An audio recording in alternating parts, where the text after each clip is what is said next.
Hello, readers. So we've just finished Because of Winn-Dixie, which I thought was so great, and I hope you enjoyed it. And I know that it's very tempting now that we have completed that text to just dive right in to another book. But I will tell you this, good readers usually hold off for a bit, and here's why. Authors spend a ton of time crafting stories for us.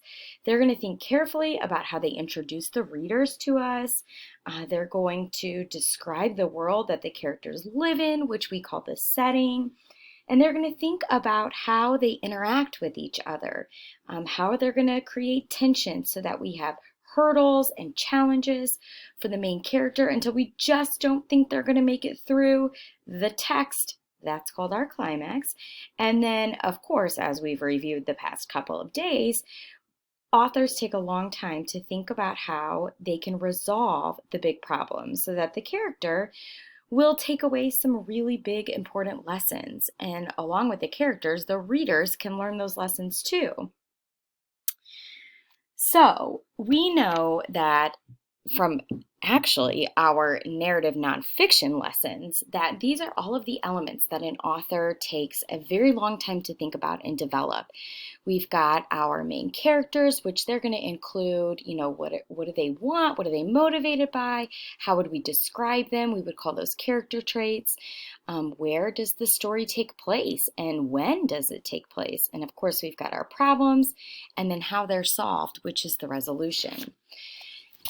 But beyond that, good readers will use those story elements to answer two very important questions. The first one we'll answer is, after we take a look at a piece of the text, we'll ask ourselves, what does this part of the story do? Is it telling me what the main character wants? Is it describing where the story is taking place? Is it exploring some of the challenges that the character is going to face? Or is it telling me how they solved those problems? And probably even more important than identifying what part of the story it is, we ask ourselves, how does this connect to other parts of the story? So I chose two texts that I want to practice this with. I'm going to read it and then I'm going to ask myself those two important questions. Here's the first one. It's from the beginning of the story. So you're going to have to kind of rewind in your brain to when you read this part. The Open Arms Baptist Church of Naomi isn't a regular looking church. The building used to be a Pick It Quick store, and when you walk in the front door, the first thing you see is the Pick It Quick motto. It's written on the floor in little tiny red tiles that make great big letters that say pick, pick, pick, quick, quick, quick. The preacher tried painting over those tiles, but the letters won't stay covered up, and so the preacher has just given up and let them be. Now is the time where I ask myself two questions. What part of the story what of my story elements does it match? And are you thinking it's describing where? That is the setting. The next question is usually a little bit harder for me to answer. How does this connect to other parts in the story that I can remember? Well, I'm thinking about how Opal describes where she lives with Preacher, and it's the Friendly Corners Trailer Park. And I'm thinking about how when I compare the adult-only trailer park that Opal lives in and this Open Arms Baptist Church of Naomi, which wasn't even a regular-looking church.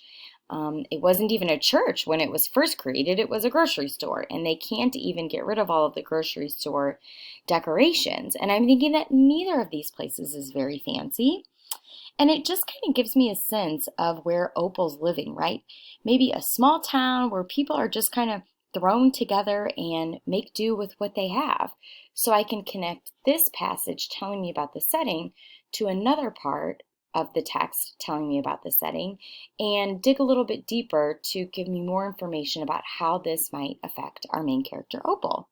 Let's try it with another passage. I went right back to my room and wrote down all 10 things that the preacher had told me. I wrote them down just the way he said them to me so that I wouldn't forget them. And then I read them out loud to Winn-Dixie until I had them memorized. I wanted to know those 10 things inside and out. That way, if my mama ever came back, I could recognize her and I would be able to grab her and hold on to her tight and not let her get away from me again. First question, which story element is this? It's not the setting. I'm thinking it's describing Opal, our main character, right? It's describing to me her biggest, most important want throughout almost the entire story is to learn more about her mom, right? Next question is, can I think of another part of the text that this connects to?